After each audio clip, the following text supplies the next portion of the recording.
મારું નામ માળવિયા ભાવનાબેન છે. હું અહીંયા શિક્ષક તરીકે ફરજ બજાવું છું. આજે આજનો દિવસ છે 15 સપ્ટેમ્બર, એટલે કે લોકશાહી દિવસ. લોકશાહી એટલે શું? તો કે લોકશાહી એટલે લોકો દ્વારા લોકો માટે ચાલતું શાસન, એટલે કે લોકશાહી. આપણો દેશ છે એ લોકશાહી દેશ છે. આપણા દેશમાં સમાનતા અને અધિકાર બનાવવા માટે લોકશાહી આપણે જરૂરી છે. આપણા ઘરમાં જેમ શાસન ચલાવવું હોય તો મોટા વડીલની જરૂર પડે છે, એવી રીતના દેશ ચલાવવા માટે લોકશાહી જરૂરી છે. તો અમારી સ્કૂલમાં આજે 5 થી 8 ધોરણના વિદ્યાર્થીઓ, જેમ કે 200 જેટલા વિદ્યાર્થીએ ભાગ લીધો હતો. તેમાં બધા વર્ગમાંથી 3 વિદ્યાર્થીઓને પ્રતિનિધિ તરીકે ચૂંટ્યા હતા. એમાં અમે બાળકોને મતદાન કુટીર બનાવડાવી હતી.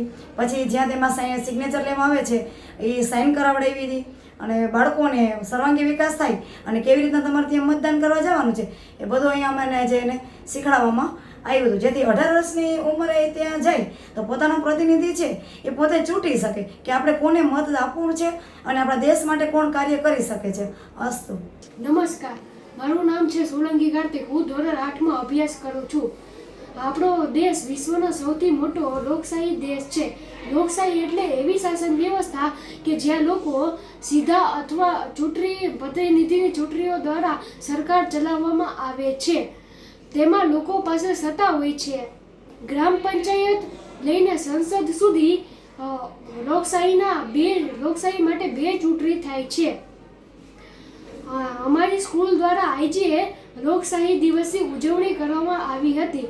અમારા શ્રી યશપાલ સાહેબે આ ખૂબ સરસ આયોજન કર્યું હતું. આથી અમે બધે હું પણ ખુદ પ્રતિનિધિ માટે ચૂંટવામાં આવ્યો હતો.